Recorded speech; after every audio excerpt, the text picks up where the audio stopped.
Right, and we'll do questions just like last time afterwards. Again, good evening, everyone. My name is Chief Sean Barnes, S-H-O-N-B-A-R-N-E-S. I'm going to give you a detailed briefing of everything that happened today and include some new information that was not available earlier, as I promised. The Madison Police Department responded to a mass shooting at the Abundant Life Christian School today. Officers were dispatched to the school, which is located on the city's east side at 10:57 a.m.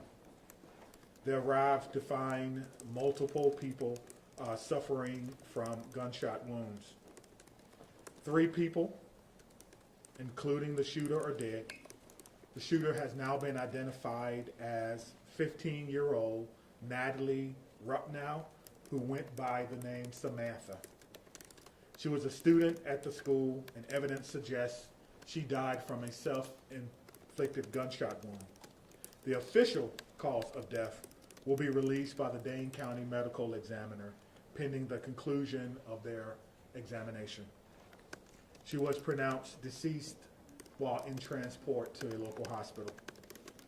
A teacher and a teenage student were pronounced dead at the scene at that school. 6 other students and a teacher were injured and taken to area hospitals. 2 students remain in critical condition and have life-threatening injuries. A teacher and 3 students were treated for non-life-threatening injuries. 2 of these have been released and discharged from the hospital. The other 2 survivors are considered to be in stable condition. At this time, we believe there was only 1 shooter involved. We are still working to determine a motive. Detectives have talked to her family members this evening, as well as conduct a search of the shooter's home here in Madison. The shooting happened inside a classroom in a study hall of students from mixed grades. A document about this shooting is circulating this time on social media, but we have not verified its authenticity. The Abundant Life Christian School is being monitored by police overnight. At this time, no one is allowed inside or on the school property. The Madison Police Department is aware that people are hoping to hold a vigil at the school tonight. We're asking you not to do that, as this location is still an active crime scene. So I'm going to go over the timeline of events for you. At 10:57 a.m., a second grade student called 911 to report a shooting had occurred at school. I'm going to let that soak in for a minute. A second grade student called 911 at 10:57 a.m. to report a shooting at school. Officers were dispatched to the school at 10:57. A deputy with the Dane County Sheriff's Office was the first officer to arrive on the scene at 11 a.m. 24 seconds later, the first Madison police officer arrived on the scene at 11:01 and immediately entered the school. Officers bravely entered the building as soon as they arrived, not knowing what they were going to encounter. At 11:05, officers inside the school alerted people that the shooter was down and that a gun had been recovered. At 11:05, the Madison Police Department also began setting up for parents and guardians at what we briefly described earlier for you as a reunification center that occurred at 11:05. The Madison Fire Department was dispatched to the scene at the same time. They arrived at 11:05 and began linking up with officers who were also inside, and they were instrumental with providing aid to victims who were suffering from gunshot wounds, potentially saving lives. The first public notice about the shooting was posted on the Madison Police Department Incident Report website at 11:13 a.m. Officers began clearing the school building at 11:14, and bomb dogs started to clear the facility at 11:23 a.m. The Madison Fire Department began transporting patients at 11:26. Again, we want to stress that EMS arrived on the scene at 11:05, immediately connecting with officers to enter the scene, not knowing what they were going to experience. Press briefings occurred at 12:15, 12:30, 5:30, and now at 8:30 p.m. Central Standard Time. Let's talk a little bit about our law enforcement and our community partners. Multiple agencies assisted with the response to the shooting. The Madison Fire Department and several other Dane County and EMS agencies, the Dane County Sheriff's Office, the University of Wisconsin Police Department, the FBI, the ATF, all have played major roles in our response and in our investigation. We also want to acknowledge UW Hospital as well as St. Mary's Hospital for their work in treating the survivors of today's school shooting. Community resources. There are resources available to anyone needing help or needing someone to talk to. The Crime Response Unit with the Dane County District Attorney's Office have been mobilized. This is a group of people who are trained to help victims of mass violent incidents. This group is made up of social workers, attorneys, victims, professionals, former law enforcement, and other stakeholders in our community. If you need assistance, you can contact the Crime Response Program between 8 and 5 during the daytime. I'll give that number again, 608-284-6908, and you can reach them after hours at 608-376-0164, 608-376-0164 after hours. The Wisconsin Department of Justice's Office of School Safety and Office of Crime Victim Services are also providing resources during this critical time. Their Critical Incident Response Team program is designed to minimize the psychological impact of a school critical incident and helps to provide long-term mental care long after this is over. And I don't know how we can minimize what has happened today, but we're going to do the best we can to provide services for all these children and staff. We cannot forget the staff who bravely took care of their students during this harrowing time. We also want to thank employees of the Dean Healthcare, as we spoke about before. Again, the clinic shut down for the day, and employees assisted with our unification process. We've also seen an outpouring of support from various community groups and businesses: Twisted Ground Coffee, Greenbush Bakery, Ian's Pizza, Culver's, Mission Barbecue, Starbucks, Salvation Army, and all who donated food for the Unification Center so our children could get fed and be taken care of while they waited to be unified with their loved ones. So a lot has gone on today. I can tell you that it's not over. I can tell you that our officers and our detectives and our investigators will have to be told to go home. No one is thinking about going home right now. They're going to still work as long as they can to find as much information as they can. Obviously, we want to have some daylight tomorrow, so the crime scene is locked down at this particular time, but the officers and detectives and investigators continue to work. This has been a rough day for our city. This has been a sad day. This is going to be a day that will be etched in the collective minds and memories of all those from Madison. It's been a long day for you as well. Thank you for covering it, trying to get the information out to the public as early and as often as we can. And with that, we'll take any questions. All right, Laura, you want to go first? Oh, sure. So there is a Google Doc that is locked that has been circulating on social media. People are saying that is the manifesto of the shooter. Are you able to talk about that at all? Yeah, we haven't been able to verify that it's authentic. We're certainly aware that it's been posted, and the person who posted it alleged to have a connection with the victim. We have not located him yet, so I cannot say whether or not that's something that she was a part of. As soon as we can, we'll let you know. The good news is we have shared that with our partners, with the FBI, and so we're certainly looking into some of the things that were written in that particular document. Madison? Right over here, could you just recap those numbers one last time for us on the injuries and the deaths? Sure. I think that there was some discrepancy there. Okay. Ready? Yes. All right, 3 people, including the shooter, are dead. Identified the shooter for you. A teacher and a teenage student were pronounced dead at the scene. 6 other students and a teacher were injured and taken to area hospitals. 2 students remain in critical condition and have life-threatening injuries.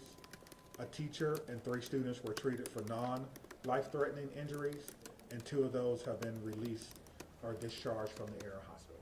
I'm just gonna jump in. It's 2 students in critical condition, and then 4, including a teacher, and 3 students with those non-life-threatening injuries. Including a teacher. Lucas from the state journal? How did this 15-year-old get a hold of this gun? Do you know at this point, was it given to them? It's a good question. How does any 15-year-old get a hold of a gun, or anyone for that matter? You get into the philosophical question about guns and gun safety, something that we all should be talking to our loved ones about. That's something that will be a part of this investigation. We are certainly speaking and talking with the parents who are cooperating to determine if they were gun owners and if they had guns. But at this time, again, we're still talking with them. It's been a long conversation. We appreciate them cooperating with the investigation. Okay, Maddie from WISC? Is there anything else you can tell us about communication with the parents or the family? No, just that they are cooperating with us right now. We're currently speaking with the father in one of our facilities, trying to determine what he may knew or may not have known about what happened today. But again, he lost someone as well. And so we're not going to rush the information. We'll take our time to make sure that we do our due diligence in doing that. Just the father you're speaking with? That's correct. Could you spell the name, Chief, of the shooting? Sure, absolutely. Thank you. Ready? Natalie, Natalie. Rupnow, Rupnow. But went by Samantha, common spelling. Scott from AP? Went by Samantha, common spelling. Chief, you said the shooting was in a study hall. Was it all self-contained within that room, including the shooter? Was the shooter in that study hall? Again, I have not been to the crime scene. I was told that it occurred in study hall or during study hall. So there's different students, obviously you can imagine, from different grades that were in there. I have not seen the physical inside of it to be able to answer that question. All right, Tabitha from Chief, it's unfortunately notable that a second grader was the one who made that 911 call. Are you able to share with us, that conversation with that second grader and what parents can do as far as talking to their kids about this? Great. So I'll start with the first thing. What I can share with you is that our 911 dispatch communicators are trained to talk to children. We've talked children through parents choking. We've talked children through CPR and a variety of other things, even giving birth, believe it or not. So they are trained to do that. But to me, it makes my heart skip a beat to think about that. Now we teach our kids, if something's wrong, call what? 911. And so the child was able to do that. Give me your second question again, please. Yeah, when it comes to terms with parents talking to their children about this, specifically about what happened today, but then also, calling 911. Yep. So the message for parents, for me, is simple. It's the same thing that I would tell my children. Listen to the instruction of the adults in the room. Run, find somewhere to hide, find some cover, find something that may shield or guard you. But the most important thing is listen to the adults in the room, because they've gone through the training to perhaps keep everyone as safe as they possibly can. Phoebe from Wisconsin Watch? Chief, Chief, there's been a lot of misinformation online, including from prominent Moms for Liberty activists in Wisconsin, claiming that the shooter was transgender, which is a reaction that we see across the country in wake of mass shootings, to claim that trans people are dangerous. Can you respond to that directly in regards to this? Yeah, I don't know whether Natalie was transgender or not. And quite frankly, I don't think that's even important. I don't think that's important at all. I don't think that whatever happened today has anything to do with how she or he or they may have wanted to identify. And I wish people would kind of leave their own personal biases out of this. We have people who showed up to work today to help kids be better who are not going home. And we have lost members of our community who are children, including the shooter. So whether or not she was, he was, they were transgender is something that may come out later. But for what we're doing right now, today, literally 8 hours after a mass shooting in a school in Madison, it is of no consequence at this time. And so I would encourage people to be responsible with your social media.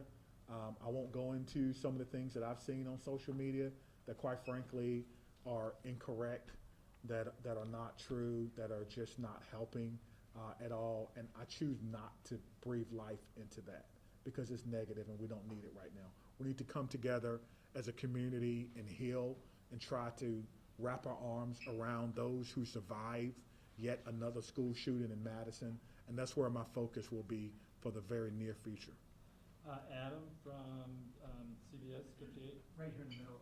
Question for Trish. A few weeks ago, we spoke after the Kenosha incident in which the student actually, it was not a real gun.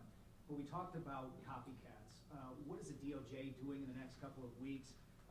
Even Chief Barnes or even Special Agent in Charge Hensel about the next few weeks, copycats or possible threats? Thanks for that question.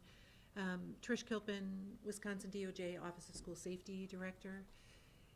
It is true that in light of school shootings, we also see an uptick, a contagion effect of other school threats. Today in Suso is our Speak Up, Speak Out Wisconsin tip line where people can report concerns. We have seen an increase in planned school attack tips. Since its inception in 2020, we've received over 350 tips about planned school attacks that can be averted. Often after an incident such as that happened today here in Madison, that people start to think about, I should have reported this, I have knowledge that someone could be planning a school attack, and they need to have a place to report that. So we encourage the community at large, students and families, to report to SUSO or their local law enforcement or local school officials if they have concerns that somebody is planning a school attack. Targeted violence is preventable. When somebody decides to use violence, it's often to redress an upset or a grievance, and they progress down a pathway towards that violence. And when they do that, they often study previous school shooting incidents. So I implore you all to be responsible in terms of how we report this. We do not want to give a blueprint of a manifesto to future people who are thinking of solving their upset with violence. And so Speak Up, Speak Out Wisconsin has received an uptick in tips today.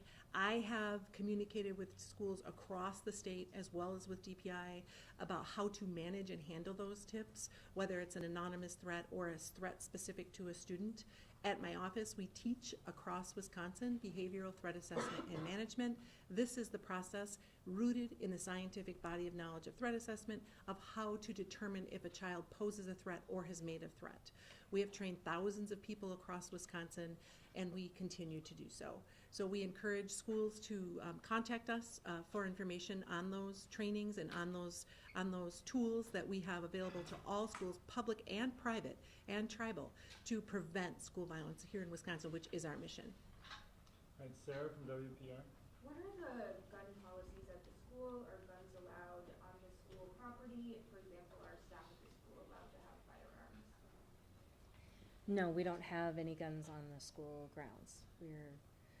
We don't have it posted as a gun-free zone, but we don't allow the students even in the elementary, if they're playing out on the playground and they want to make finger guns, we don't allow that. So We talk about guns in the way that we feel is responsible, that they are to be used by those in authority and those who have a need for them, but that we at school have no need for guns. And so no staff as well, or not? No.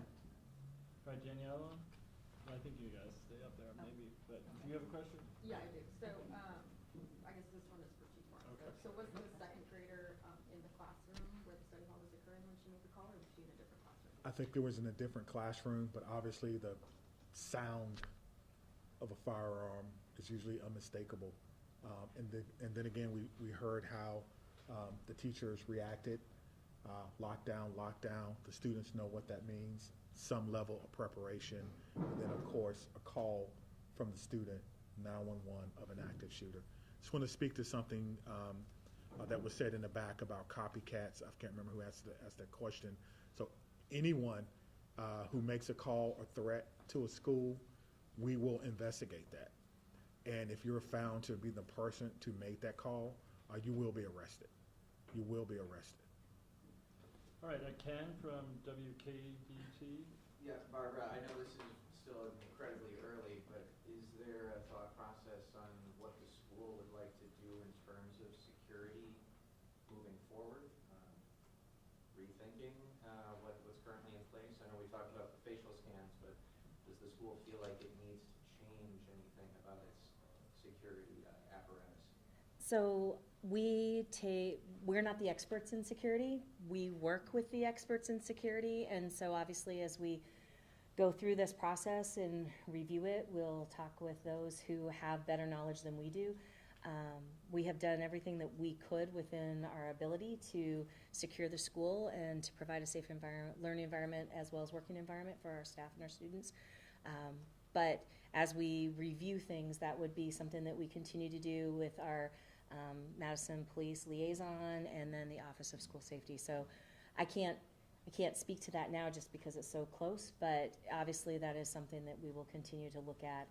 We want our students to feel safe and our faculty to feel safe and guests to feel safe when they're at Abundant Life. Jenna? Let me just speak to that again. We stated this earlier, there'll be an after-action report where our police department, fire department, all those who were involved will sit down and we'll go through this event. And so the after-action report is not to find fault. It's not to find liability. It's to find areas for improvement for everyone. If there is a recommendation to be made, we will make that recommendation. But if there's not a recommendation to be made, we won't do that. But we will look to see what we can do as a form of continuous improvement. I think that's very important. Can you talk about the gun that was used? I can't. I haven't seen it. It's obviously, it may still be on property because you have to be very careful about how we take things from the scene and how we document those. But I know it's a handgun, but I cannot tell you any other characteristics of it at this time. All right, John? Chief, was Natalie on your radar at all, on MPD's radar, and have you ever had any sort of interaction with her previous to today? I don't know if we've ever had any interaction with her to today. That's something that our intelligence analysts will be looking at and going through. Again, we've recently made the positive ID, and so that will be part of the investigation. To my knowledge, I'm not aware that we have had any issues with her. I think if there were, we certainly would have had some type of intervention, but I'm not aware of that. But again, that's part of the investigation. We have a criminal intelligence section, and part of their job is to try to do background on people and where they are. And in addition to that, we also have some resources from the FBI, just in case people live other places, right? Not just in Madison. And so we're trying to put it together. I think that's what you're trying to get at. What do we know about this person? All right, we'll get back to you, but Okay. one of you from ABC? Is there any additional information that you can give to us on Natalie?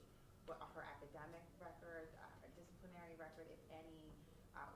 Was she integrated into school? Did she have friends? Is there any color you can share with us on, if there were signs of bullying or anything like that? Yeah, so obviously that may be a question from the school, but I don't think they can answer that right now. She is a child, and so you're asking about, some personal and private things about them, but I don't think they would be at liberty to share at this time. But certainly if she has friends, people will say what they think about her. but just be careful with that information and sharing that. Again, she's still a child, and so some of those information we will not be able to share with you. Okay, Whitney from CNN. We've covered, several cases recently where parents are eventually charged. Are you questioning the parents with the, in mind there might be potential charges for the parents? No, the parents are fully cooperating. We have no reason to believe that they have committed a crime at this time. Mills? As far as the suspect goes, do you know if she planned the attack? And then also too, do you know if she lived with both her parents or one? Yeah, again, that goes to motivation, which we are not fully aware of at this particular time, and whether or not who she lives with. That kind of speaks to some of her personal attributes, which I'm not going to discuss at this time. Do you believe she planned this? I do not know. I do not know. All right, Ashley from WI. Can you tell us at all what may have been recovered in the search of the shooter's home, and also what grade was she in?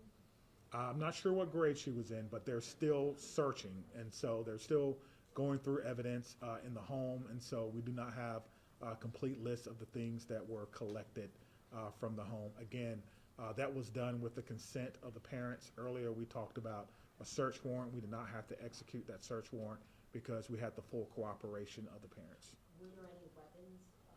Again, that would speak to what was collected, and I don't not know what was collected because I believe they're still working to go through that home. All right, Blake. Chief, back here, can you confirm at this point in the investigation if the home on Delaware Boulevard is the suspected shooter's home? Yes. And second part of the question, you talked about your officers running in to that scene. Can you talk about the conversations that you've had with those officers and what is kind of going through their mind mentally right now as they begin to kind of tackle this? Yeah, as they begin to kind of sit with what they were asked to do today. Before any officer can leave today, they have to go through what we call a checkout procedure. They have to go to our command post, they have to check out with a supervisor, and then they have to check out with someone in peer support. So no officer will go home today without having the opportunity to talk to someone who wears the uniform, who's specially trained to do counseling in crisis management. And so that's part of our checkout procedure. How do you lead them through this? We do that through compassion, through leadership, through training, through togetherness, through the support of the community, through understanding that this is a job that is very noble, that is meaningful work, and that our job as leaders is to make sure that our work is safe and meaningful. It's safe because we have training and tactics that we employ. We did that today. They know exactly what happens during an active shooter. Stop the killing, stop the dying, stop the threat, then treat other people. They all know that, and they all did that today very, very well in cooperation with other law enforcement officers from around the county. And so that was our message that we've been talking about for a very, very long time. We were able to do that today very, very successfully, as successfully as we could. And so today, again, tonight, officers will have to sit with that. We have peer support, EAP, a variety of things available for those officers who had to endure that today. So thank you for asking that. All right, Laura, Okay. real quick, and then we gotta get out of here. All right. So this shooting occurred a couple of hours into the school day. I'm wondering if there were, if anything was reported about, this young woman who did the shooting, if any teachers said anything or any other students. I would not have information about whether or not she had a record with the school, and quite frankly, that would not be something that we would be able to release. Chief, any timeline on when you're going to release the age and names of the other two victims involved in this? Yeah, I think we want to make sure that all family members have been notified. We want to make sure that all family members are okay with it. Obviously, people will start to speculate. We had a question earlier about social media and how powerful that can be, and information that people will put out. But we have a briefing set for tomorrow in our command post at 1 p.m. And so that will be one of the topics of consideration, being able to put out the names of those persons, children, staff member, who lost their life today trying to protect each other, and yet another school shooting. So we'll be back here tomorrow at 1 p.m. and we should wrap it up here. Okay. That's all I have. Thank you so much. Oh, yeah. Thank you. Thank you.